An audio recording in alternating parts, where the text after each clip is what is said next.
Bueno, hoy tenemos 3 grosas participantes en este Zoom, así que bienvenidos a todos nuevamente. Voy a compartir este Zoom con Mariana Gota, es concejal de Coronel Pringles, de la 6ª sección electoral, quien les habla Flavia Torrisi, concejal de Berazategui. Las disertantes de hoy son Carmen Storani, que nos va a hablar sobre grooming. Liliana Benot nos va a hablar sobre los desafíos del trabajo social. Y Paula Farías nos va a hablar sobre la discapacidad y sus derechos.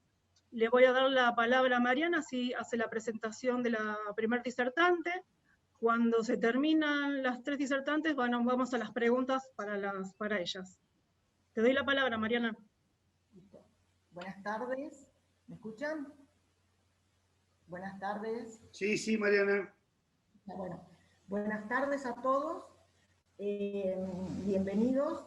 Gracias por estar presentes todos en esta reunión. Bueno, voy a pasar a presentar a la señora Liliana Benot, que va a ser la primera disertante. Ella nos va a hablar de desafíos del trabajo social. Vamos a hacer un poquito la reseña de quién es Liliana. Liliana es militante radical desde la cuna. Trabajadora social, inició su mandato como intendente de Chascomús en el año 2003-2007, fue la primera mujer de la provincia de Buenos Aires que fue reelecta como intendente, o sea, fue por 2 periodos en su distrito, durante el periodo siguiente, 2007-2011. Estuvo 2 periodos como concejal, también en Chascomús, y fue presidente del HCD de la misma localidad. En 2011 formó parte de la lista de UDESO y accedió a una banca en la Cámara Baja de la provincia de Buenos Aires, periodo 2011-2015. Y nuevamente en el periodo entre 2015 y 2019. Fue electa vicepresidenta tercera de la Cámara de Diputados. O sea que un currículum muy amplio, Liliana. Un placer tenerte y te damos la bienvenida y bueno, que nos empieces a hablar un poquito de lo que tanto sabes decir. Hola, buenas tardes a todos y todas. ¿Se escucha? ¿Se escucha? Sí, Liliana, se escucha. Bueno, para mí es un placer poder compartir esta charla hoy con todos ustedes. La verdad que debo agradecer a la Fundación Karakachov y a la movilización partidaria por la invitación que me hicieron a participar de este panel, junto a 2 reconocidas correligionarias como Carmen y Paula. Así que la agradecida y el gusto es mío. Bueno, en realidad primero habíamos charlado un poco acerca de la posibilidad de que pudiéramos encontrarnos para una charla en relación a gestión y ejecutivo municipal. Pero cuando Flavio me contó acerca de quienes me acompañaban en el panel, que iban a abordar temas más sociales, bueno, me pareció interesante que pudiéramos hacer juntas algunas reflexiones en relación a cuestiones sociales planteadas desde la llegada de la pandemia. Esta pandemia que nos ha interpelado y que nos ha modificado a todos y a todas en el lugar donde nos encontró. Si no, miren, este encuentro virtual de hoy es un claro ejemplo de cómo esta pandemia vino a modificarnos. No me cabe duda que si no hubiera habido pandemia, nosotros estaríamos todas y todos sentados en un comité, charlando acerca de las cuestiones que nos interesan porque son de actualidad o porque están por resolver o porque deberíamos reforzar. Y bueno, y sin embargo nos encuentra en un encuentro virtual a partir de que vamos adaptando a este nuevo escenario satisfacer nuestras necesidades. Y honestamente, como militantes, nosotros tenemos la permanente necesidad de estos encuentros que nos permiten enriquecernos, además de conocernos, nos permiten crecer y nos permiten informándonos como militantes y como dirigentes políticos.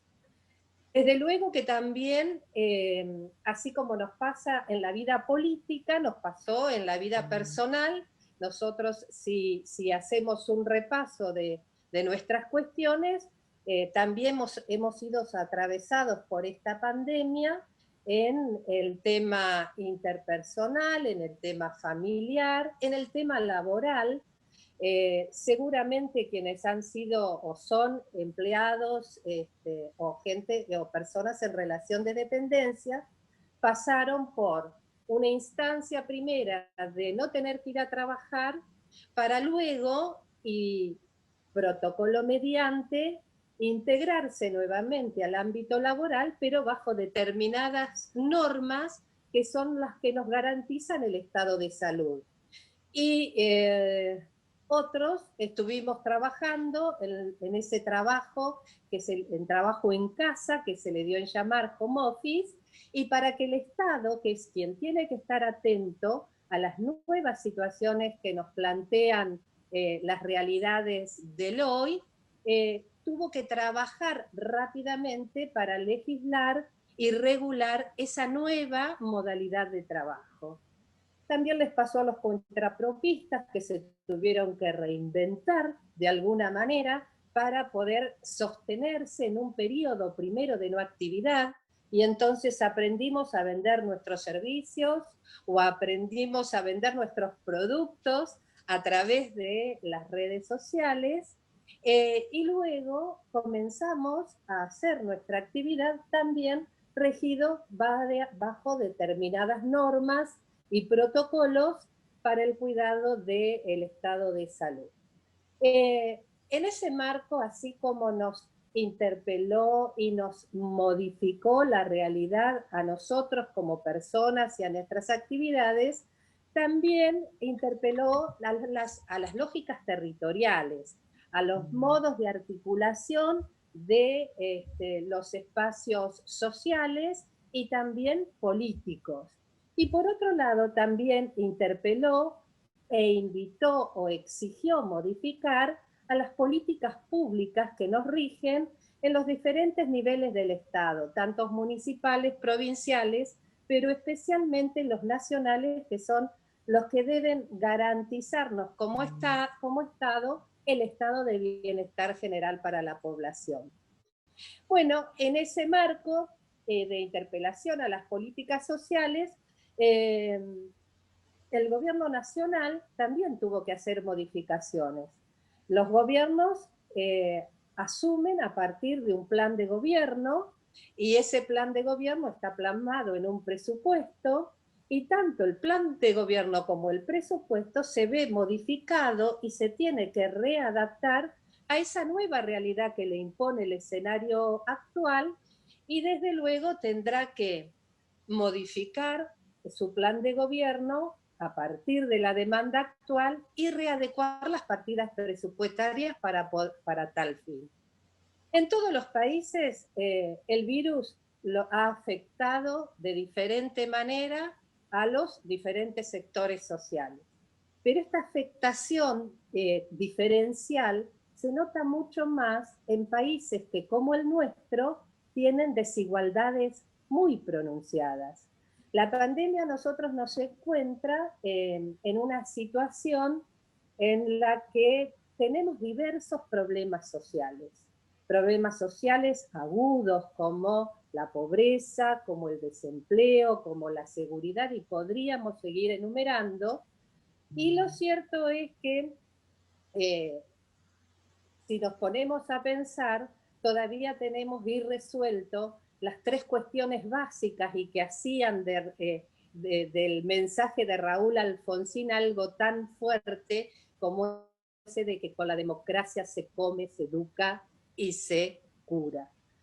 Y nosotros deberíamos estar, y por eso estamos aquí seguramente, debemos estar trabajando, así como debe estar trabajando a quien le toca hoy ser gobierno, en la remediación de esas desigualdades que se presentan, que no nos permiten decir más que existe un derecho, pero la verdad es que no podemos contar de que podemos hacer todos los habitantes de este país un ejercicio pleno de esos derechos. Y entre tener el derecho y poder ejercerlo, realmente hay una gran diferencia, hay un gran abismo. Con estas deudas sociales, decía, ¿qué es lo que se dificulta en una sociedad?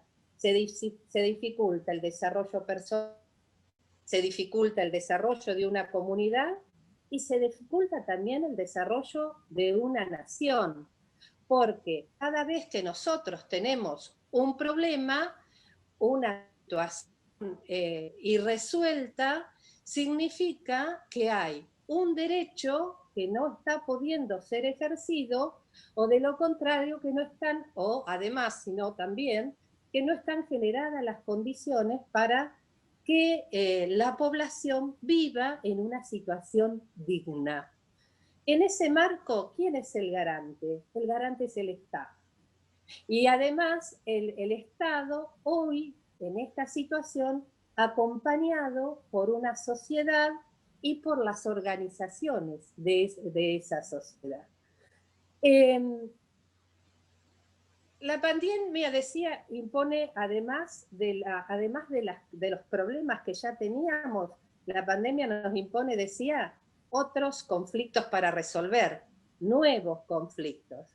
Y en ese marco también el Estado debe ser garante, debe estar atento y debe tener la capacidad de reaccionar, de plantear creatividad de manera tal de que pueda dar respuesta a esto.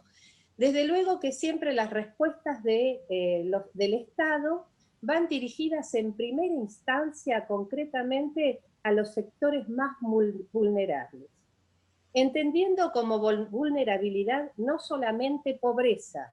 Vulnerabilidad está la pobreza, pero también existe, y más en este marco, diferentes grupos de riesgo, como pueden ser los mayores de 65 años, como pueden ser los enfermos crónicos, como pueden ser las personas con discapacidad, etc.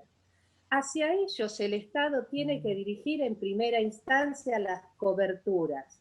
¿Por qué? Porque el Estado debe garantizar un estado de bienestar social, debe garantizar los lazos sociales, además de garantizar la satisfacción de las necesidades básicas.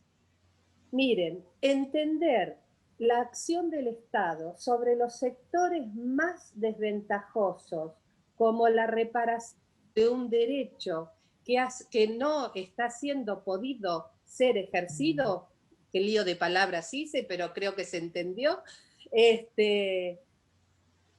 muy distinto a pensar que el Estado está haciendo asistencialismo. La mirada, el enfoque asistencialismo no tiene la misma, no tiene el mismo enfoque que el de reparación de derechos. Son dos cosas totalmente distintas y no estamos resolviendo situaciones solo para parar conflictos sociales, sino que deberíamos como Estado estar resolviendo situaciones para que esa persona, esa comunidad o esa nación pueda emprender a partir de sus potencialidades el ejercicio del desarrollo como nación. Bien,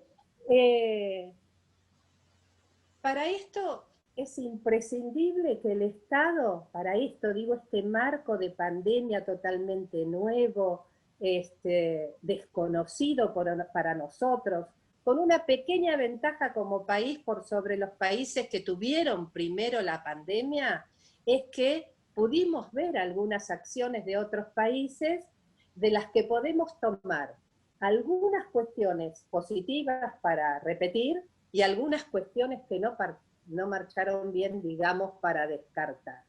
Esa es la única ventaja que tenemos, pero la verdad es que estamos pasando por una situación inédita, y por eso las herramientas y los dispositivos que tenemos que usar muchas veces no son los que existen, sino que tenemos que recurrir a nuevos dispositivos.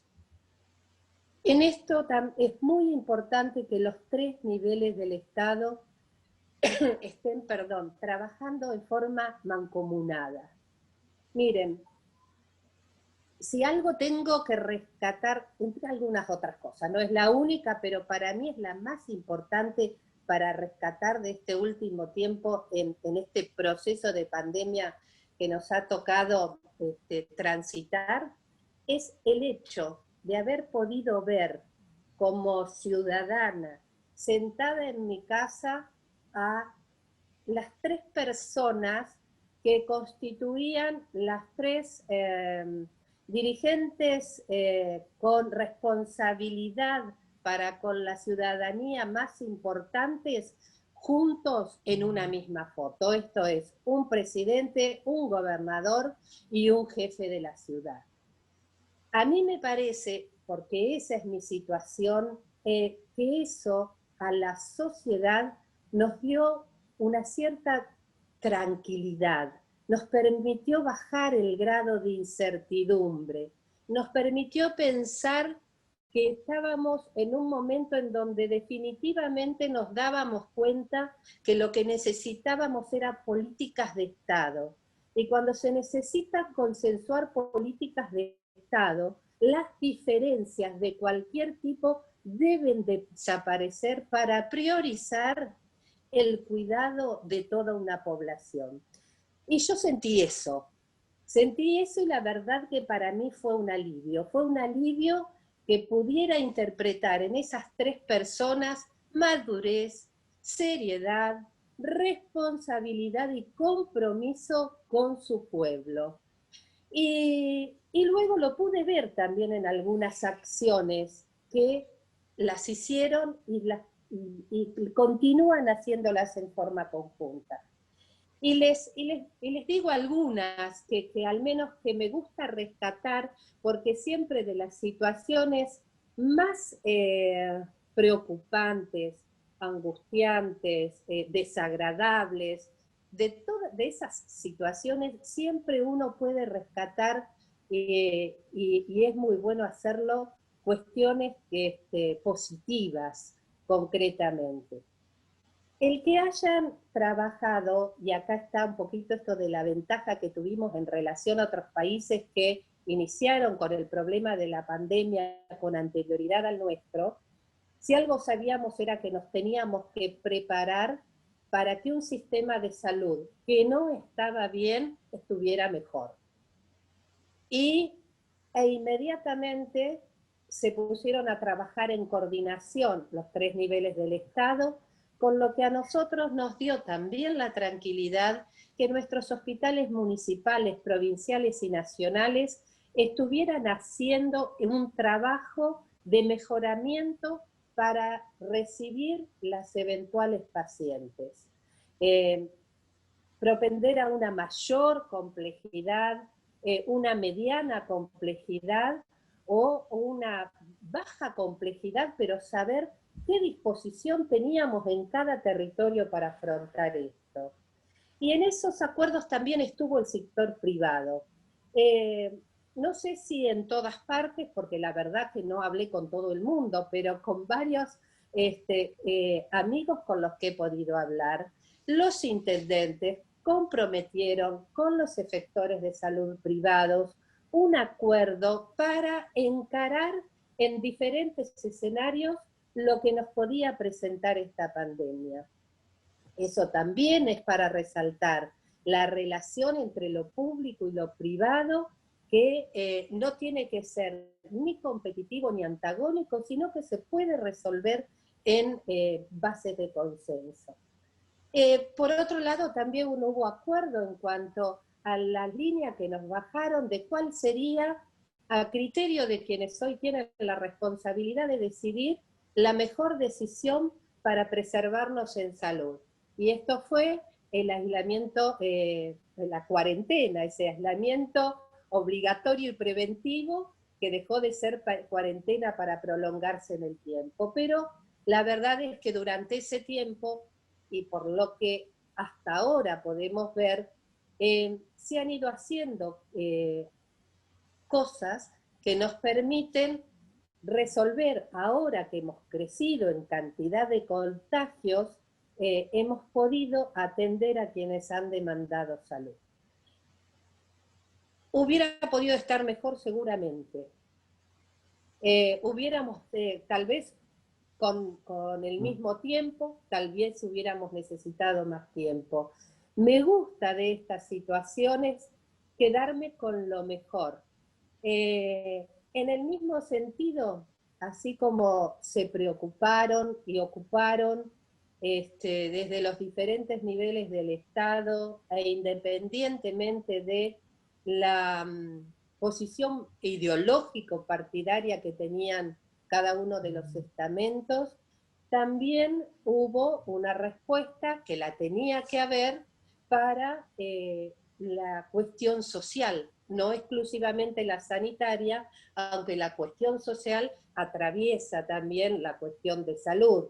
Si no, preguntemos cómo están viviendo hoy la cuarentena familias que no cuentan, como contamos la mayoría, o si no todos los que estamos acá, en cuanto a la posibilidad de tener una casa que ofrezca el mínimo confort que nos permita, por lo pronto, encontrar un lugar en la casa sin ruido y sin gente para tener un Zoom, por ejemplo, que es lo mismo que nos va a permitir tener nuestro momento a solas, aun cuando toda la familia tenga que estar dentro, en donde no tenemos hacinamiento, mucho menos promiscuidad, donde tenemos resueltas las necesidades de infraestructura básica y algunos elementos de confort que si los comparamos con otras familias nos sentiríamos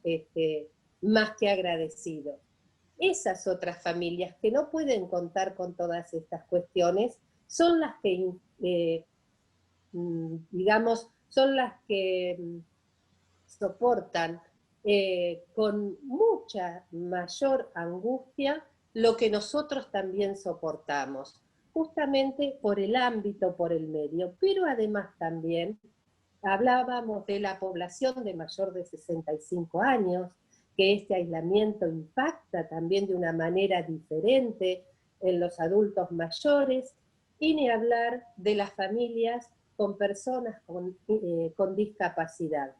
Las limitaciones a las que nos vimos obligados por esta cuestión de decisión de qué fue lo que es lo más conveniente para mantenernos en salud, hizo también que muchas familias en donde había gente con enfermedades crónicas, con incapacidad o en proceso de recuperación, vieran esos procesos interrumpidos y en muchos casos con problemas concretos en donde el no insistir en la rehabilitación y en la recuperación genera un retroceso, ni siquiera quedar en el lugar en donde estábamos, sino un retroceso.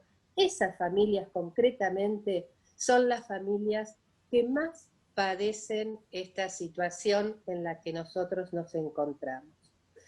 Para las familias con necesidades económicas y resueltas, ha habido medidas de fortalecimiento de los programas ya existentes, ha habido medidas con incorporación de bonos a las jubilaciones más bajas y a la AUH. Ha habido respuestas en realidad que están dirigidas a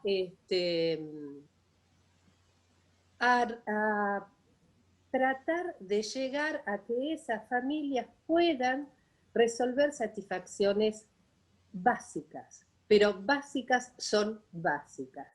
¿Por qué? Porque en esas familias lo que se impone es el trabajo informal, la changa o el cirujeo. Y el hecho de tener invalidada la posibilidad de salida tiene que ser compensada con un ingreso que le garantice ese sustento mínimo, porque de lo contrario se sale a la calle.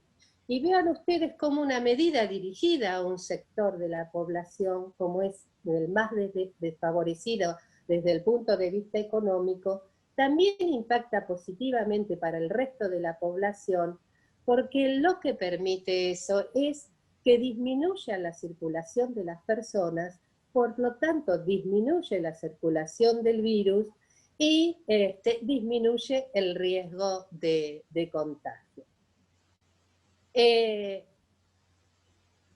También hubo que generar creación de nuevos dispositivos para reemplazar esas actividades que eran netamente presenciales.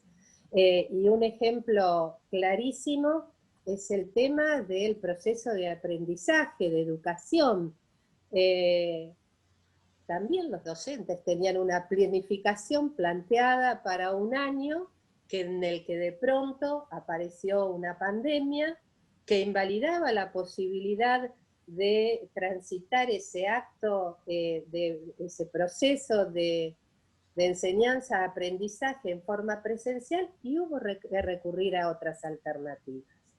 Y también en este aspecto uno puede ver claramente, y en esto los docentes especialmente sabrán y mucho más que yo, acerca de cuántos condicionamientos y cómo se ve la desigualdad entre los niños, las niñas y los adolescentes que pretenden acceder a esta educación.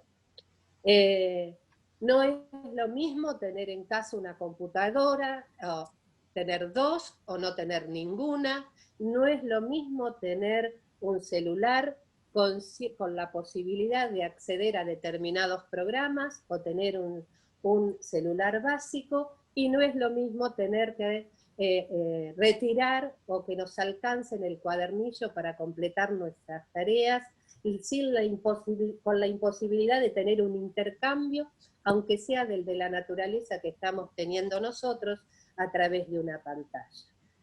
Cada vez que nos pasa algo, cada vez que analizamos, alguna cuestión, vemos cómo surge claramente las desigualdades en esta sociedad y cómo hay que trabajar, y mucho, para poder resolverlas. En otro ámbito de cosas, a mí también me gusta plantear la disponibilidad que tuvieron los diputados y los senadores para poder analizar, considerar, aprobar en algunos casos para que se implemente diferentes leyes que daban marco a situaciones que se necesitaban también para el cuidado de la salud, como por ejemplo la ley de recetas electrónicas y los estudios digitales. Y también un proyecto que autorizaba a la teleasistencia como sistema de protección a las personas mayores que no tenían que deambular para ir hasta el profesional que los atendía a requerir estas necesidades. Todo esto, digamos, todo esto fue necesario que se hiciera desde el Estado, como lo hicimos nosotros en el ámbito personal y también en el ámbito de nuestras relaciones.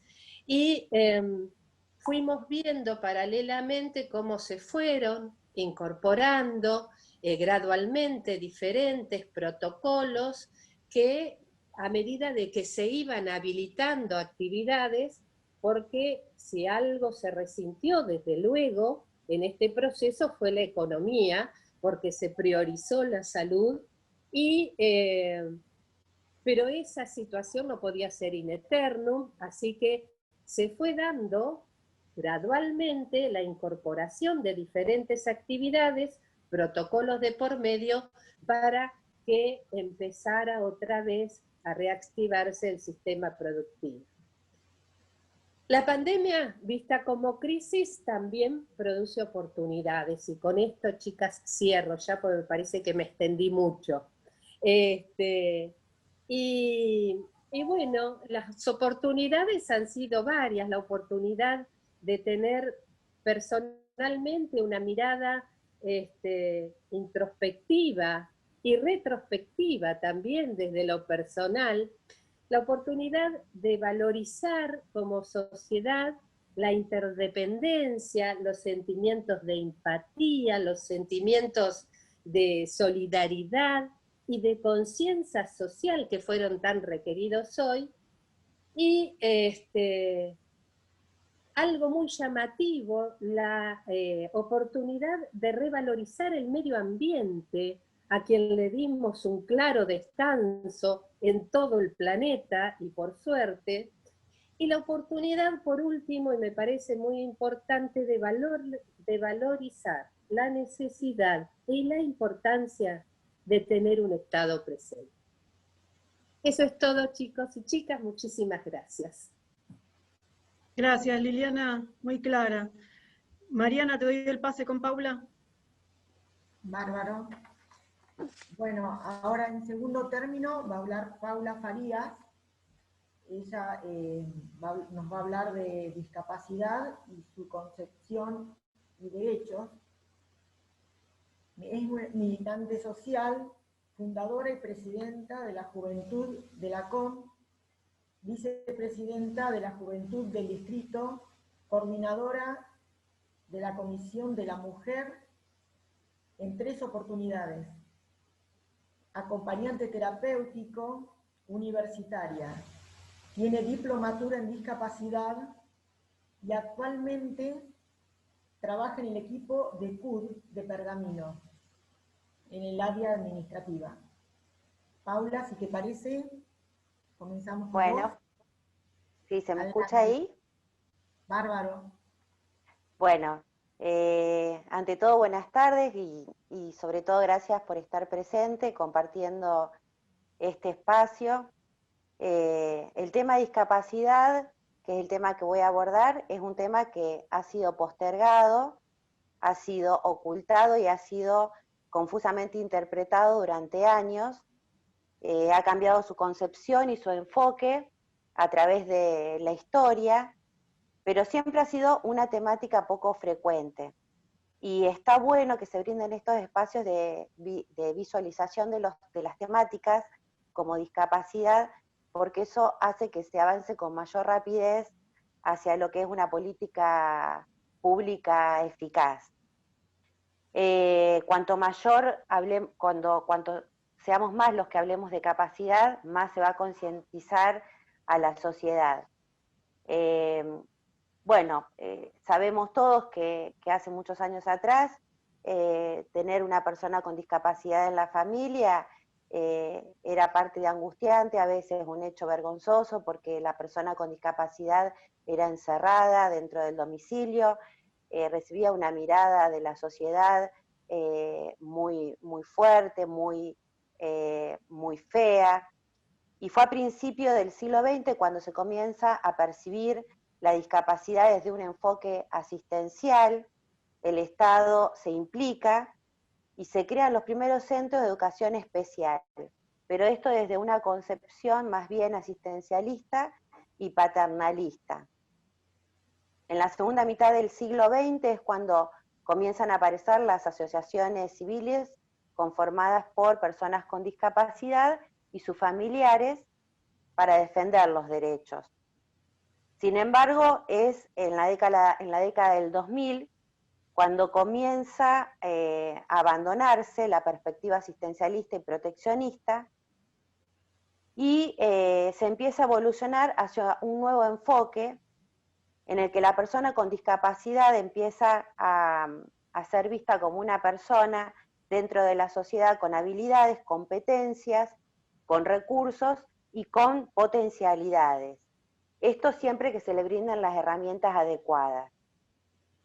En el 2001, la Organización Mundial de la Salud hace una nueva definición de discapacidad que marca un antes y un después. Lo que dice la Organización Mundial de la Salud es que la discapacidad es una condición del ser humano que abarca las deficiencias, limitaciones de actividad y restricciones de participación de una persona. Cuando habla de deficiencias, estamos hablando de problemas que afectan la estructura o función corporal. Cuando hablamos de limitaciones de la actividad, se refiere a las dificultades para ejercer acciones o tareas. Y cuando habla de las restricciones de la participación, se habla de las dificultades para relacionarse y participar en situaciones vitales. Con esta nueva concepción de discapacidad se abandona esta concepción anterior de que la persona con discapacidad era un individuo aislado, improductivo dentro de la sociedad, y se lo empieza a considerar un sujeto en interacción con la sociedad en la que vive. Esta definición reconoce por primera vez lo que es el contexto social como factor determinante dentro de una persona que cuenta con una discapacidad. Las personas con discapacidad tienen beneficios y tienen derechos, y una de las herramientas fundamentales para eso, estoy hablando rápido porque tengo miedo de que se me corte la conexión a internet. La herramienta que tienen las personas para acceder a los derechos es la obtención del CUD. El CUD es el Certificado Único de Discapacidad. Estamos hablando de un trámite que es voluntario, que es gratuito. Se trata de que la persona se acerque a una junta evaluadora, donde precisamente es evaluada por una junta interdisciplinaria de profesionales que van a dictaminar si la persona acredita o no dentro de la normativa de discapacidad vigente. Como yo les decía, el trámite es gratuito. En el caso de pérdida o extravío del CUD hay que hacer una denuncia porque tiene carácter de documento público, y el CUD tiene validez en todo el territorio argentino. Básicamente los requisitos que se piden, en general, porque hay requisitos que dependen de cada patología, pero en líneas generales se solicita un certificado médico, en original es pedido por el médico tratante. En este certificado tiene que constar el diagnóstico, el tratamiento actual, la fecha, la firma y el sello del especialista que expide el certificado. También se le pueden pedir a la persona, de acuerdo a la patología, estudios complementarios, la acreditación de identidad, como es el DNI, la libreta cívica, libreta de enrolamiento, y si tiene obra social, se le va a pedir también la fotocopia de la obra social.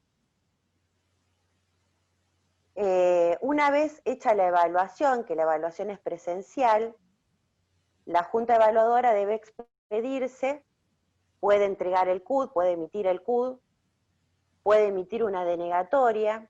En caso de que la junta emita una denegatoria, el interesado o la interesada tiene la opción de recurrir a una junta de apelación. Esta junta de apelación está compuesta por distintos profesionales que lo que van a hacer es evaluar con el mismo expediente que evaluó la primer junta evaluadora. Y tiene la competencia de emitir el CUD o de volver a emitir una denegatoria. Es decir, que la persona tiene el derecho a apelar. También puede pasar que el trámite quede pendiente, eso la Junta lo tiene que notificar por escrito, y puede quedar pendiente en el caso de que la Junta considere que no tiene los datos necesarios como para poder definir la situación. En ese caso, la Junta puede solicitar un certificado médico ampliatorio o puede solicitar estudios médicos complementarios. Entonces, digamos, este pantallazo rápido, hasta ahora lo que tenemos es que el certificado de discapacidad es un documento público, que es intransferible, que cuenta con un número único, con un código de barra en el lateral, un logo institucional, es impreso en papel provisto por la Casa de la Moneda, y no es un certificado permanente. La duración, el periodo de duración del, del CUD lo pone la Junta Evaluadora al momento de emitirlo, pudiendo ser como mínimo 3 meses y como máximo 10 años. El certificado de discapacidad le otorga a las personas que lo poseen una serie de beneficios y de derechos que están amparados en las leyes nacionales 22.431 y 24.901. La ley 22.431 creó un sistema de protección integral de las personas con discapacidad tendiente a asegurar su atención médica, su educación y su seguridad social. Asimismo, la ley 24.901 instituyó un sistema de prestaciones básicas de atención integral a favor de las personas con discapacidad, contemplando acciones de prevención, asistencia, promoción y protección, con el objetivo de brindarle una cobertura integral a sus necesidades y requerimientos. Esta misma norma obliga a las obras sociales a darle al afiliado las prestaciones básicas obligatorias. En el caso de que la persona con discapacidad no cuente con una obra social, es el Estado el que tiene que garantizar que se cumplan estas prestaciones. Cuando hablamos de prestaciones básicas obligatorias, estamos hablando de prestaciones preventivas, de prestaciones de rehabilitación, prestaciones terapéuticas, prestaciones educativas, prestaciones asistenciales, de transporte. En Argentina, según el último censo del INDEC, un 10,2% de la población cuenta con una discapacidad.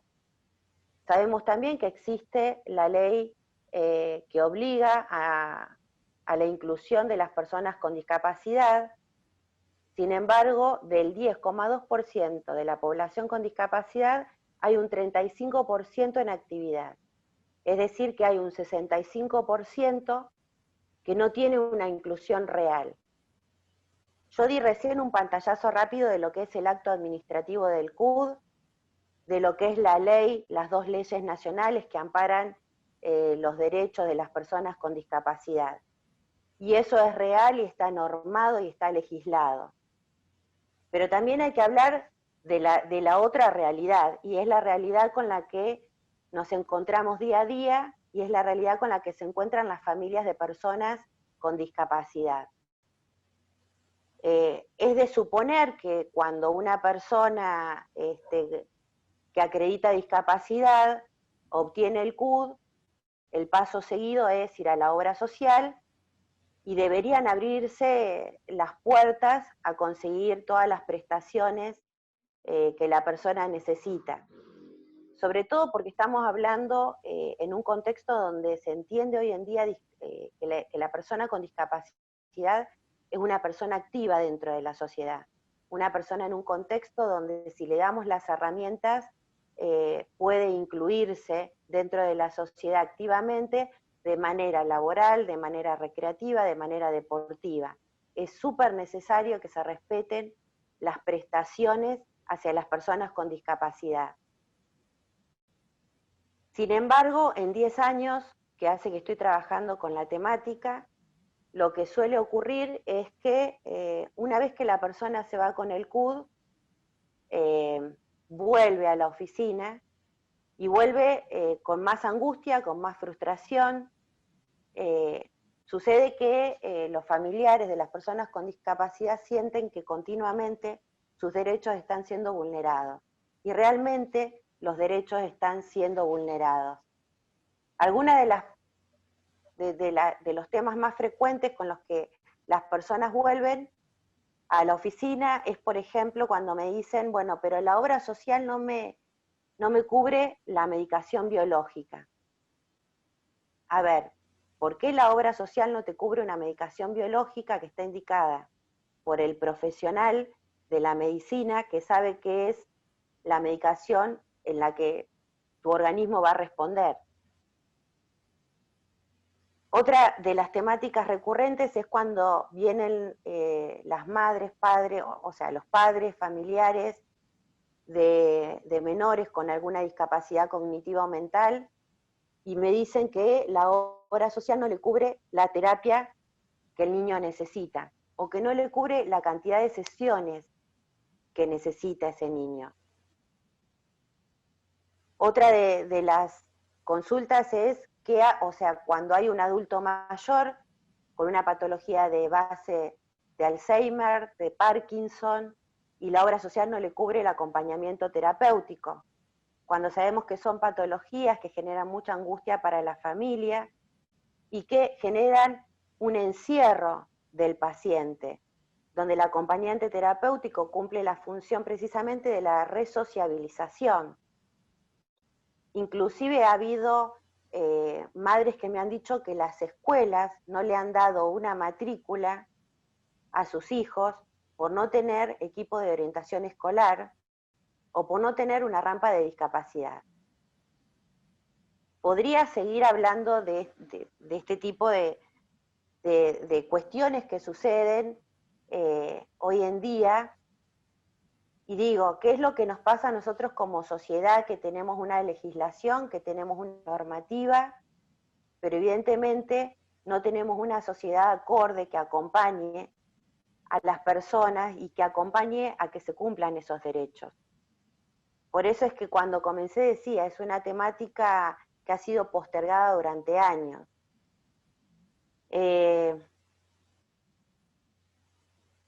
Cuando yo comencé, decía un poco esto de gracias por el espacio y gracias por poder hablar sobre discapacidad, para que la gente conozca cuáles son las limitaciones de las personas con discapacidad y puedan ayudar en el proceso de integración de esas personas, para que la sociedad no dé vuelta la cara cuando hay una persona con discapacidad cruzando la calle, para que la persona que ve a una persona con discapacidad motriz pueda ayudarla cuando no hay una rampa de discapacidad.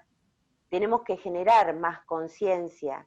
Yo estoy segura que si cada uno de nosotros salimos a la vereda de nuestro domicilio a no menos de 200 metros, nos vamos a encontrar con que hay una baldosa que está floja, con que hay un desnivel, con que hay una obra que puede ser del Estado, que puede ser de Litoral, Gas, que está mal terminada.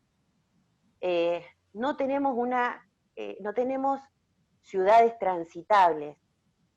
Del 10,2% de personas con discapacidad, la mayor discapacidad es la motriz. Luego le sigue la discapacidad visual, luego la auditiva, luego la mental y cognitiva, y por último la visceral y renal. No tenemos una infraestructura que esté acorde para garantizar la accesibilidad de las personas con discapacidad. Tenemos que hablar más de discapacidad también para que la sociedad conozca el potencial de las personas con discapacidad, que hoy en día han adquirido, gracias a las herramientas, han adquirido mucha potencialidad. Si realmente como sociedad nosotros entendemos que tenemos que ser más inclusivos y más equitativos, no estamos hablando solo de género, estamos hablando de todas las minorías. Y entre esas minorías están las personas con discapacidad, que muchas veces entregan un currículum y que no son tomadas por las empresas, inclusive que no se respeta la ley ni siquiera por el Estado. Habría que ver si en los municipios está incluido el 4% que hay que por ley deberían incluir de personas con discapacidad. Con lo cual, y con esto termino, yo sigo insistiendo en esto de que hay que hablar de discapacidad para que la sociedad entienda de qué hablamos cuando hablamos de discapacidad, para que podamos lograr una sociedad más empática, más inclusiva y con lugar de participación real. Así que bueno, nuevamente les digo gracias por este espacio y les voy a pedir que cada uno de nosotros, los que estamos presentes, seamos multiplicadores de esta información, de esta temática, para que ya los derechos de las personas con discapacidad no sigan siendo vulnerados, porque son sujetos de derecho, porque tienen potencialidades y porque tienen el derecho y la necesidad de una inclusión real. Muchísimas gracias. Muchas gracias, Paula. Mariana, te paso para con Carmen. Bueno, Carmen, vamos a hacer un poco la reseña de lo que es tu vida en esto. Tengo muchísimo, no sé si no tengo más para decir yo de la reseña de Carmen, creo que Carmen va a tener para hablar de tiempo. No, pero no hace falta, no pongas todo eso. No, pero sí, porque bien merecido lo tenés. Bueno, bienvenida. Vos nos vas a hablar, o sea, Carmen Storani nos va a hablar de grooming, ESI. Ella es abogada, militante de la Unión Cívica Radical, al igual que Liliana, desde toda la vida, desde el momento de la concepción, como hablábamos ayer. Sí, tal cual. Se especializa en Derecho y Seguros de la Familia. Desempeña cargos públicos como subsecretaria del menor y el discapacitado y de la tercera edad en el gobierno del doctor Raúl Alfonsín. Es directora de Acción Social de la provincia de Buenos Aires, durante el gobierno del doctor Alejandro Armendáriz, presidente del Consejo Nacional de la Mujer, gobierno de la Alianza, de Fernando de la Rúa, directora general de la Mujer de la Ciudad Autónoma de Buenos Aires, del doctor Aníbal Ibarra. Se desempeñó en el Ministerio de Desarrollo Social de Gabriela González Gas y últimamente, 4 años, y últimamente directora provincial de Entornos Saludables y No Violentos. También en el Comité del Distrito de San Isidro, como secretaria general, precandidata a senadora provincial por la primera sección electoral. Un poco esa es la reseña. Bueno, Carmen, toda la palabra es tuya. Bueno, muchas gracias, Mariana, y como ayer hablábamos justamente, buenas tardes a todos y a todas, un gusto estar acá. Como ayer hablábamos desde la concepción, ¿no? El radicalismo lo tenemos, en el caso mío, de todas las correligionarias y correligionarios que están acá de toda la vida, ¿no? Entonces la mejor definición, como yo le decía a Mariana, es militante de la Unión Cívica Radical. Me siento muy orgullosa de serlo.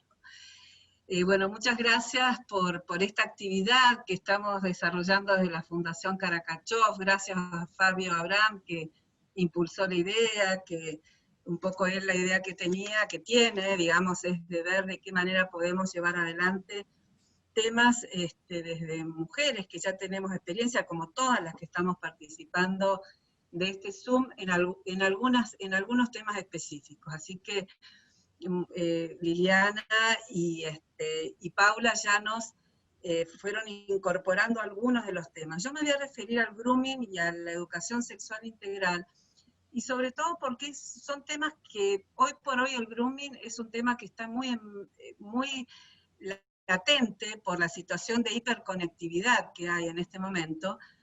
Pero antes de hablar de la hiperconectividad, y esto Liliana también lo mencionó, hay que tener en cuenta que, bueno, que hay una brecha, ¿no? Una brecha digital muy importante. Hablamos de la hiperconectividad, pero bueno, para los grandes centros urbanos, En realidad la brecha digital sabemos perfectamente que la marca la pobreza que hay en la Argentina, porque si bien en algunos lugares tenemos hiperconectividad, en algunos lugares ni siquiera tenemos conectividad, ni siquiera tenemos ni acceso directamente, ni hay conectividad. Entonces, eso crea una brecha digital muy fuerte, y está bueno analizar algunos datos. La Cámara Argentina de Internet nos dice que en la época del aislamiento social obligatorio, preventivo social, el ASPO, se sumó un 25% en los primeros tiempos. Yo después estuve buscando a principios, digamos, a fines de marzo y principios de abril,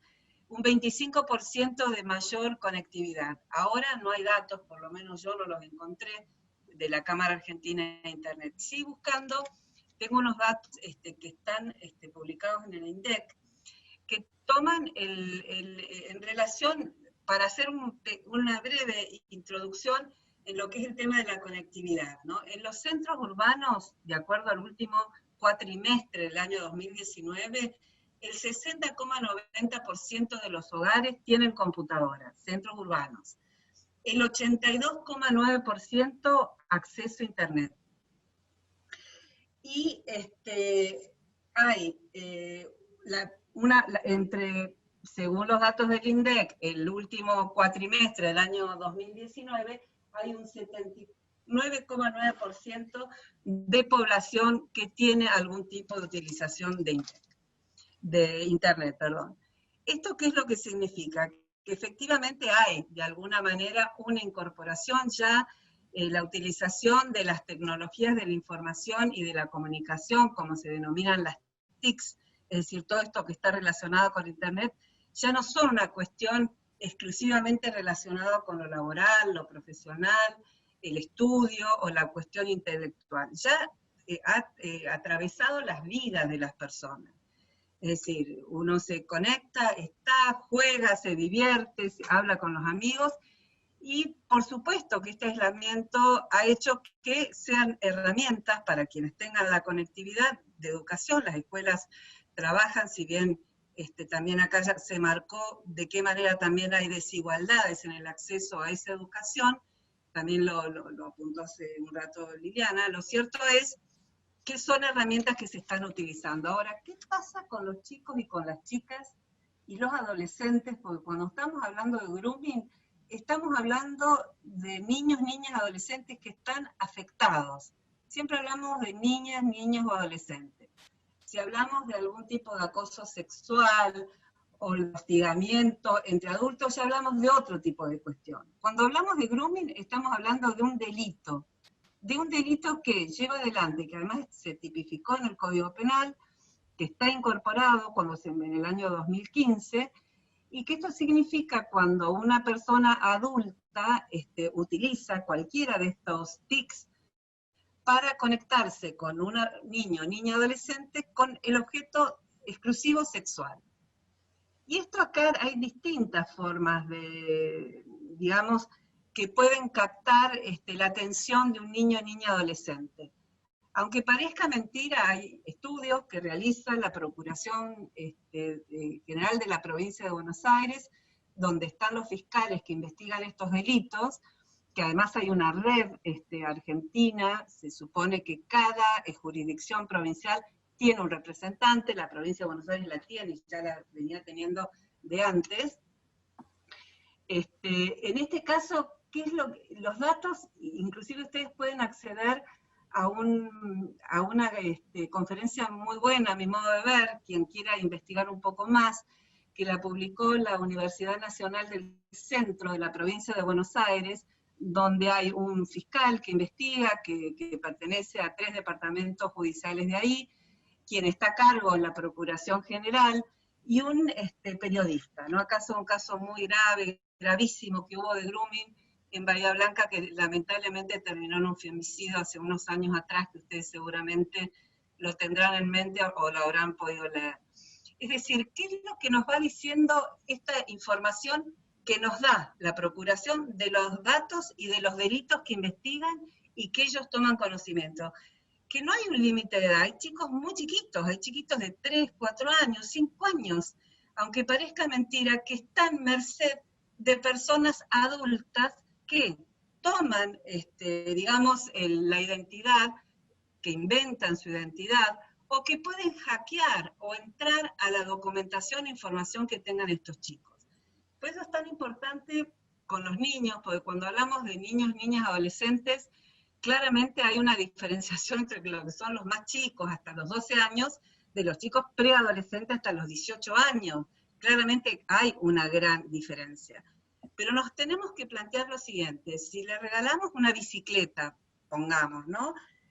Como mamá, papá, tío, prima, en la familia extendida, no estamos exclusivamente hablando de la familia madre, padre, sino puede ser monoparental, solo la madre, madre sola, padre solo, o quienes tengan la familia extendida y demás. Vos le decís a un chico o una chica, bueno, de qué manera se cuida, que use el casco, que tenga...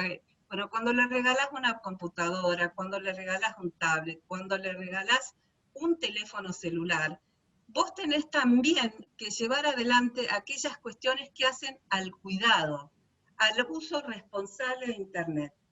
A explicarles a los chicos todo lo que tiene que ser la cuestión de la privacidad, de lo que tiene que ser que la vida real no pasa por la vida de Internet, el tema de los amigos, si bien Facebook y Twitter tienen un límite de edad para que los chicos puedan tener sus cuentas, lo cierto es que hay otras redes como TikTok, los chicos juegan a veces, tienen otro tipo de juegos que se vinculan con personas que suponen que pueden ser de su misma edad, porque además toman la identidad de un chico de esa edad, estudian de qué manera es el diálogo, de qué manera es el lenguaje, y además es algo muy terrible porque también los casos nos explican que no es rápido, digamos, sino que van distintas formas de acercamiento, van tomando la confianza, a partir de la confianza les piden alguna foto, los chicos pueden tener una foto sexualizada,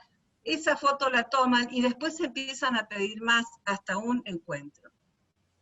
El niño o niña adolescente, que le da mucha vergüenza en esa edad, que se le pueda utilizar y que se le pueda difundir esta documentación a través de fotografías íntimas que pueda haber tenido y que eran para su uso personal o compartir con amigos o amigas, en una edad que es muy sensible, digamos, toda la cuestión de la pubertad y demás, hace que a lo mejor por miedo, por temor, acceda a estas situaciones.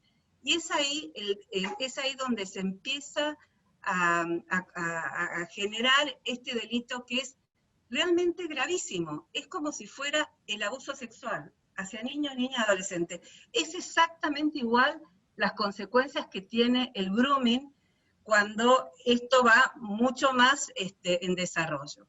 Por eso, ¿qué es lo importante? ¿Qué es lo fundamental? Por supuesto, no es una novedad lo que voy a decir. Lo que es fundamental es el diálogo y la confianza.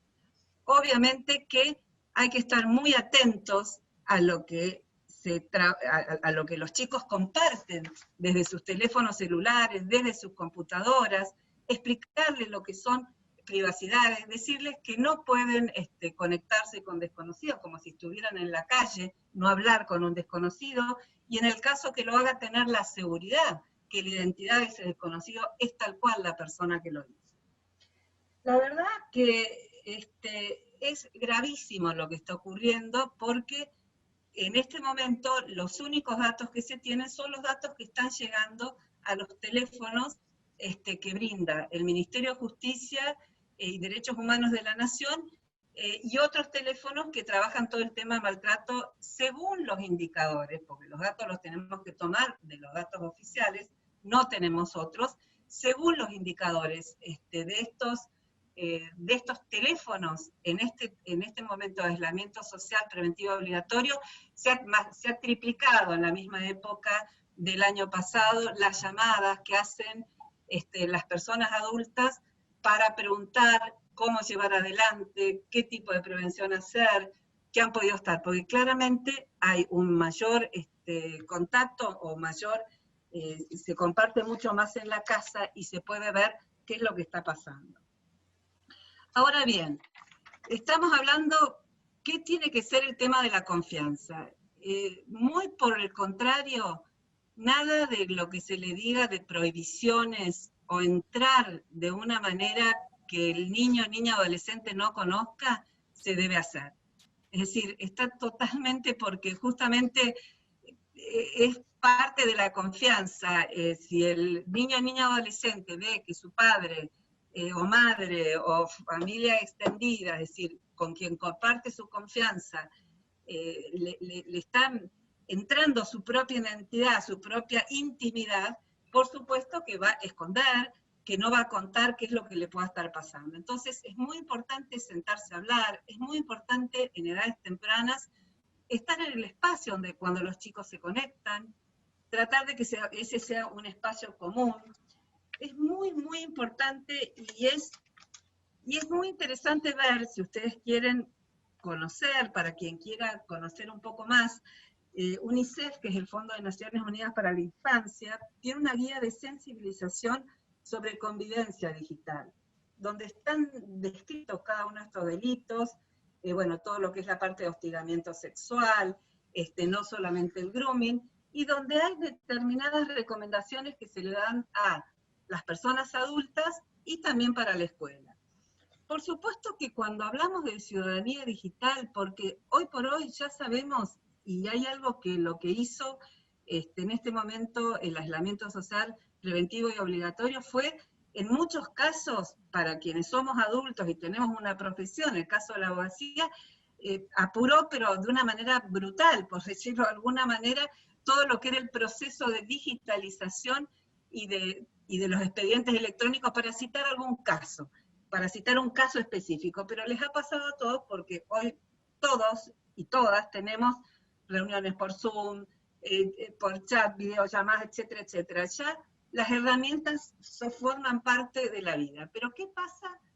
Y es interesante ver lo de la ciudadanía digital.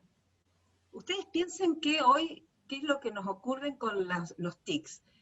No hay fronteras, es decir, no es que nosotros tenemos una frontera que divide la Argentina, de Uruguay, de Brasil, de Chile, por citar a los países limítrofes, de Paraguay, Bolivia, etc. No hay fronteras, tenemos acceso a todo tipo de información, y si son herramientas tan espectaculares para estudiar, para informarnos, para llegar, también van de la mano de aquellas cuestiones que son peligrosas, ¿verdad? Pero para eso no hay que asustarse en el caso de cuando tenemos niños, niñas y adolescentes a cargo, sino que por el contrario lo que hay que hacer es ver de qué manera se hace un uso responsable y que de manera, además, se transita la ciudadanía digital. Es decir, aquello que son derechos y obligaciones, tanto así como tenemos en la vida real, porque no llega, porque es una vida, la digital sería una vida online, digamos, y la otra es la vida de todos los días, la real. Lo cierto es que hoy por hoy ya no estamos en una o en la otra, estamos en espacios mixtos, en este momento sobre todo, además. Por supuesto que es mucho mejor estar en el espacio que no sea digital, pero bueno, hoy por hoy estamos conviviendo y conviviendo con mucha fuerza el espacio mixto. Entonces a mí me gustó mucho traer lo que dice la UNESCO, ¿no? Porque la UNESCO dice lo siguiente en relación a la ciudadanía digital. Están muy buenos también los documentos que pueden acceder. Dice, la ciudadanía digital es un conjunto de competencias que faculta a los ciudadanos, yo le agregaría las ciudadanas también, pero bueno, la leo textual, a acceder, recuperar, comprender, evaluar y utilizar para crear, así como para compartir información y contenidos de los medios, en todos los formatos, utilizando diversas herramientas de manera crítica, ética y eficaz, con el fin de participar y comprometerse en actividades personales, profesionales y sociales. En cuanto a lo que es la ciudadanía. Otro tema interesante para ver también es, ¿qué es lo que tenemos que decir? Porque ustedes ven, no sé si, cuando ustedes acceden a algunas redes, y sobre todo Twitter es de una cosa, yo digo, todo lo peor pasa por esa red. A veces uno entra, es como que abre la ventanita, mira un poco, ves una noticia buena que tenés ganas de comentarla, de seguirla, y debajo de esa noticia, según quien la publique, tenés cantidad de insultos terribles, de un nivel, a veces yo digo, pero qué horror, que por suerte quienes, y más que nada en el tema del feminismo, les puedo asegurar que sigo mucho a muchas mujeres del feminismo, de la academia, de política, etcétera.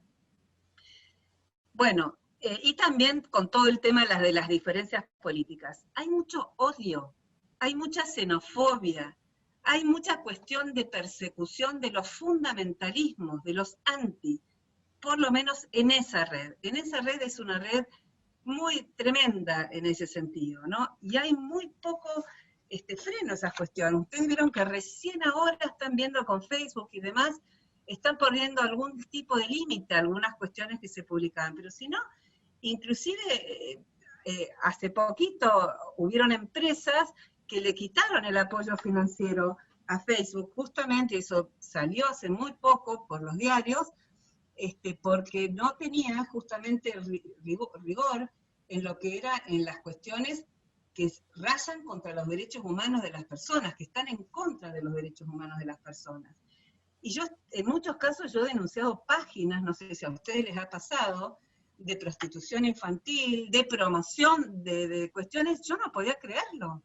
A mí a veces me mandaban muchas colegas, amigas, militantes del partido, Carmen, entra a tal página, fíjate, no puede ser. Y entraba y existía la página. Entonces decís, ¿cómo puede ser esto? Una página creada que existía y todo lo demás, y denunciaba, pero ustedes vieron qué tibias que son esas denuncias, te van llevando, y bueno, después, no sabés, después haces un seguimiento, pero después mutan y cambian en otra cuestión.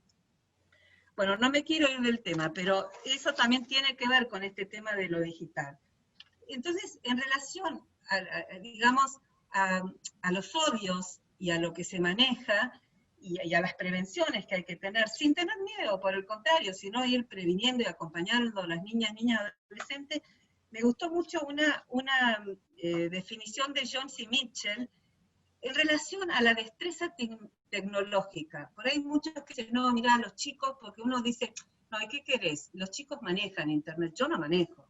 Bueno, tampoco hay que obligar a los adultos y a las adultas a que sean expertos, no. Mínimas cuestiones de seguimiento y de acompañamiento. ¿Pero qué dicen?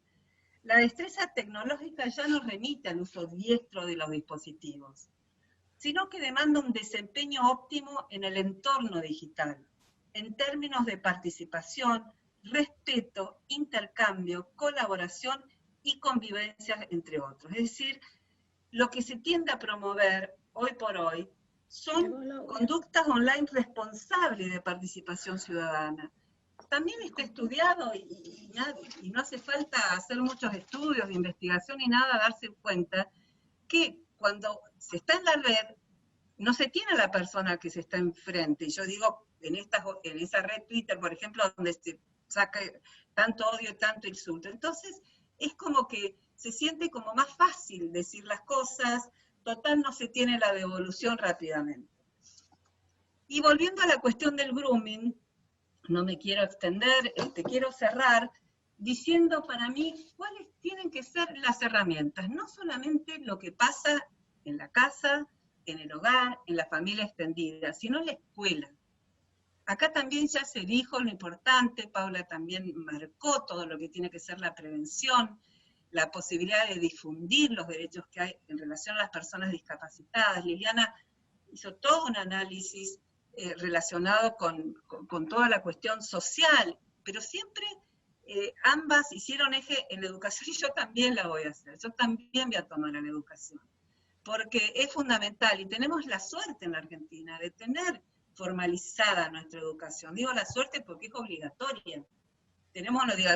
No entremos, no vamos a tener tiempo de hablar, obviamente si hablamos de la brecha digital, ni siquiera es todo un tema, ¿no? Hablar del acceso a la educación, de los contenidos de la educación, etc. Pero pensemos que hay una escuela, que es obligatoria la escuela, y es tan importante la educación sexual integral. Es una ley que existe del año 2006, una ley nacional.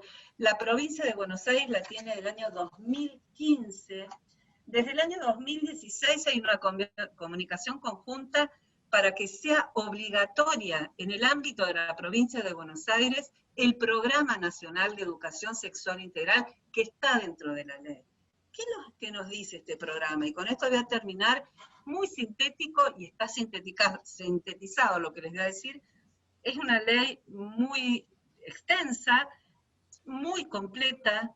Es una ley para analizar cada estamento educativo, para el jardín, para la primaria, para el secundario, cuáles son los componentes, la multidiversidad, el análisis de centrar al niño, niña y adolescente como sujeto de derechos, incorpora la cuestión de los sentimientos dentro de la escuela, esa cuestión de que no sea todo dogmático, sino poder escuchar. Bueno, es muy buena en cuanto a toda realmente muy bien elaborada, y la tenemos. Entonces yo digo, como radicales, pensando, venimos militando y venimos impulsando mucho la implementación de la ESI. Convengamos que en el último gobierno provincial, yo estuve en el gobierno hasta diciembre, obviamente, en el área de salud, yo tengo que ser sincera, porque acá tenemos que hablar con honestidad. No hubo una decisión política para implementarla, no la hubo, y seguramente quienes están en este espacio compartirán conmigo, no la hubo, porque hablar de sexualidad en la escuela sigue siendo una cuestión que la quieren manejar desde un punto de vista del fundamentalismo. Por supuesto que tiene que ver con que eso va a generar igualdad de oportunidades entre varones y mujeres, por supuesto que esto tiene que ver que va a tener una perspectiva de género, pero además con una ley de educación sexual integral, lo que haces es prevenir el abuso sexual integral, el abuso sexual hacia niños, niñas, adolescentes, perdón. Vas a poder prevenir el embarazo adolescente, es decir, ¿Y qué es lo que tenemos acá como componentes que nos da esta ley de educación sexual integral, que lo dice la ley nacional y su programa nacional, y que voy a leerles, que es una síntesis? ¿Qué es lo que se aprende en cada nivel? Muy poquitas. En el jardín de infantes, en el reconocimiento y expresión de los sentimientos y emociones, en el respeto por las distintas formas de organización familiar, en conocer las partes del cuerpo humano y las palabras adecuadas para nombrarlas, algo tan importante, ¿verdad? En la gestación y el nacimiento, en decir no cuando un contacto físico con otra persona incomoda, en pedir ayuda. ¿Qué se trabajarían en la primaria? En los roles sociales de mujeres y varones en la historia, en las diferencias biológicas entre varones y mujeres, pero no quedarse solamente en lo biológico. Yo cuando venían a mi escuela, no sé si a todas y a todos le habrá pasado lo mismo, siempre había un análisis biológico exclusivamente, ¿verdad? En la mirada integral de la reproducción humana, la biológica, la afectiva, la psicológica y la social, en los prejuicios y actitudes discriminatorios, en los derechos vulnerados como abuso o violencia sexual, en los modelos corporales de los medios y de la publicidad que tanto estragos hacen en los cuerpos de las chicas y de las chicas por querer copiar modelos estereotipados y de lo que es la belleza. Y en la secundaria de enfermedades de transmisión sexual, en los derechos que son vulnerados, el acoso, el abuso, la violencia sexual, el maltrato, la explotación sexual y la trata de personas, en los métodos anticonceptivos y de regulación de la fecundidad. En la primera relación sexual, el decir no frente a la presión de los pares y de los medios. Cuánta bibliografía hay sobre este tema, ¿verdad? A la construcción social e histórica del ideal de la belleza corporal, al desarrollo de capacidades para tomar decisiones y fortalecer la autoestima. Yo con esto es una síntesis que nosotras desde el Ministerio de Salud, la verdad que hemos capacitado arriba de 20.000 agentes solamente en los temas de de violencia de género, porque después en cada ítem, abuso y demás, tenemos otro tanto, y eso si a alguien le interesa, puedo mandar los cuadros comparativos y demás, y no solamente al sistema público de salud provincial, sino también a las mesas, de violencia en cada uno de los lugares. Y parte de esto es lo que nos pedían a salud, ustedes miren la incongruencia, ¿no? Nos pedían a nuestra dirección provincial de salud comunitaria, en torno a las inspectoras, docentes, de la oficina de niñez de la provincia, porque educación no brindaba la capacitación para la ley de educación sexual integral. Es decir, nosotros íbamos, porque nadie nos decía que no, y capacitábamos y sensibilizábamos y decíamos, ustedes tienen esta herramienta, exíjanla. Pero bueno, en algunas escuelas se pudo implementar, en otras no, pero de hecho, y en algo sí, alguna medición hay. Ustedes vieron que cuando se empezó a implementar en la ciudad, es lo que he leído en los diarios, porque no he tenido ningún documento ni estadístico, no lo he buscado tampoco, debe haber en educación de la ciudad, pero por los diarios fue impactante ver que cuando empezaron a trabajar con educación sexual integral en el año 2019, hubieron cantidad de chicos y chicas que pudieron hablar de los abusos que estaban siendo sometidos, ¿no? Abusos sexuales. Y el grooming, ahora volviendo al grooming, y por eso a mí me gusta hablar grooming y educación sexual integral, porque yo digo, ¿de qué sirve solamente puntualizar en las familias extendidas como únicas responsables? No, acá está la escuela, pero además está la decisión política, porque acá no es que acá es el docente o la docente que dice, bueno, hoy voy a ver si me dejan, qué sé yo, dar alguna herramienta. Acá está la decisión política de quienes gobiernan, de decir, hay que implementar esto, porque es una manera realmente de difundir los derechos humanos y de prevenir tanto daño psicológico y físico que se produce a nuestros niños, niñas y adolescentes. Así que bueno, con esto termino, y para cerrar diría que es una herramienta que tenemos las mujeres radicales y los hombres radicales, los y las militantes, para exigir y para pedir. Sí, está toda la legislación, toda la legislación. Muchas gracias. Muchísimas gracias, Carmen. Para continuar y no robarle más tiempo, porque están muy ocupadas ustedes, nos dejaron preguntas de algunos oyentes, y comienzo con Liliana. Dice, ¿cómo cree que hay que encarar la parte social después de la pandemia, con más del 50% de pobreza y un Estado sin plata?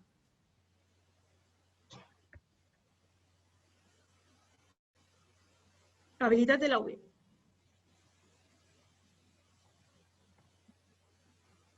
Sí, bueno, la verdad que es una pregunta de muy difícil resolución, porque estamos hablando de una pospandemia que todavía no tiene fecha de finalización. Creo que sí va a ser imprescindible que nuestro espectro político tome una acabada conciencia acerca de la necesidad de establecer en forma conjunta, llegando a consensos básicos, políticas de Estado, porque sí lo que podemos decir es que la situación va a ser muy, pero muy delicada, además de muy compleja. Veníamos de un porcentaje de pobreza elevadísimo, y va a ser mucho más elevado cuando termine la pobreza. Pero a eso le vamos a sumar un sistema productivo, un sistema económico debilitado, y acá sí va a ser muy importante que nosotros tengamos una concepción bien abierta de quiénes van a ser nuestros socios futuros, para poder ubicar nuestros productos, y por otra parte, plantear, creo sí, una red de atención a los que tienen menos, muy solidaria que debería incluir, además del Estado, a todas las organizaciones de la sociedad y las organizaciones privadas. Va a ser muy difícil la salida de la pandemia, porque la reactivación, sobre todo económica, tarda tiempo, más cuando ha habido empresas que concretamente han cerrado o han estado inactivas, porque el proceso de recuperación industrial es lento. Así que habrá que, la verdad es que habrá que convocar a un debate muy amplio para que salgan las mejores ideas y que nos puedan brindar a los argentinos soluciones mínimas, porque creo que también vamos a tener que ser conscientes como ciudadanos que lo que tenemos que esperar no es las expectativas que uno pudiera desear, sino lo que podríamos alcanzar. Gracias, Liliana. No, por nada. Esta es para Paula. Existen los talleres protegidos para Paula. ¿Crees que sirven para la integración de las personas con capacidades diferentes?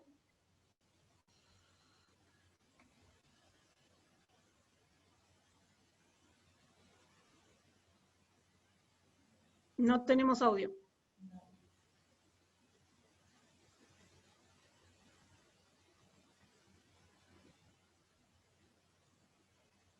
¿Ahí se me escucha? Ahí sí. Sí, claramente los talleres protegidos son un ámbito donde no solo es un ámbito de inclusión, sino también de contención, donde los chicos tienen, los hombres, las mujeres, tienen la posibilidad de poder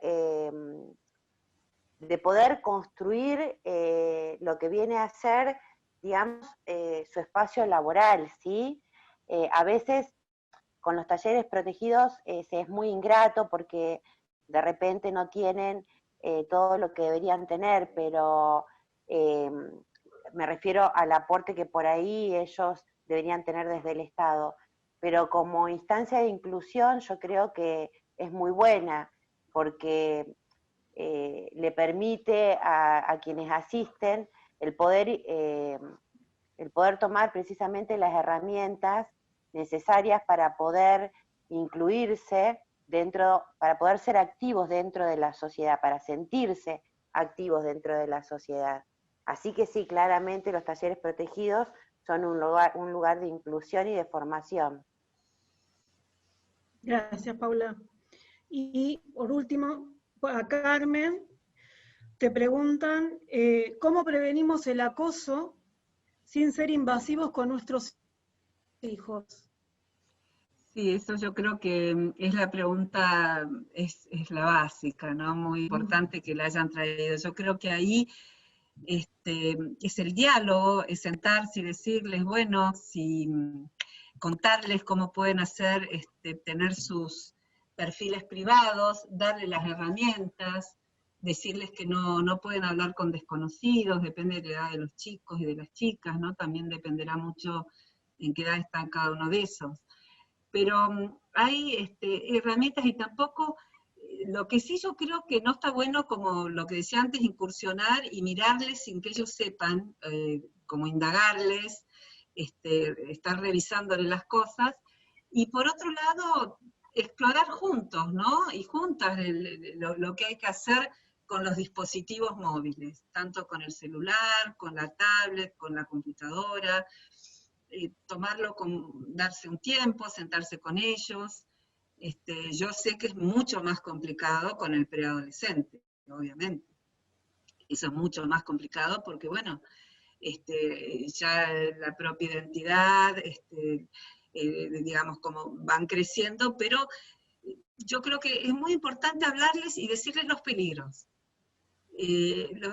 Son sumamente inteligentes, ¿no?, para conocer los peligros. Y cada tanto preguntarle, también observar mucho los cambios, si no se puede tener un diálogo así, ver si hay algún cambio en los chicos, y como UCCD también todas aquellas cuestiones que son las alertas que nos dan en los temas de abuso, ¿no? Si hay un cambio de carácter, si no le está yendo tan bien en la escuela, es decir, todas esas cosas también son indicadores, no solos, todos juntos, por decirlo de alguna manera, ¿no? Porque se ha dado mucho, pero siempre, y otra cosa interesante a ver, porque es lo que nos cuentan los fiscales. También es bueno si alguien quiere escuchar, ¿no?, esa conferencia de UNICEN que está subida, porque los fiscales dicen, ellos cuando investigan, que muchas veces la mayor dificultad es con los padres y las madres, porque ellos hacen la investigación y logran los allanamientos, llegan a los lugares. A veces hay casos, ahí los van a ver contados, yo sinteticé mucho, pero va a haber casos de personas de la familia, por ahí de un abuelastro, con relación a ese niño, y con amiguitos, que los tenía absolutamente manipulados y dominados. Imagínense un adulto con chicos de 10, 12 años, el manejo, y los tenía total, bueno, cuando se hace es decir, lo peor es ver y lidiar cómo no me contaste, cómo no lo dijiste, por qué lo estabas escondiendo, es decir, esa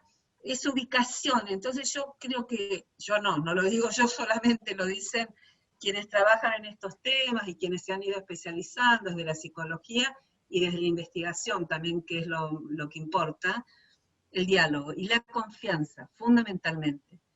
Y tampoco delegar y decir, no, bueno, si yo internet no entiendo nada, los chicos nacieron, sí, es verdad, los chicos están digitalizados, pero nosotros tenemos que acompañarlos en ese crecimiento. Bueno, yo de mi parte les agradezco a las tres. Un placer, son tres mujeres enriquecedoras del partido, que las queremos exprimir cada vez que hablamos con ustedes. Así que de mi parte muy agradecidas y a todos, y le doy la palabra a Mariana. Bueno, gracias. Obviamente también de mi parte solamente agradecerles la predisposición,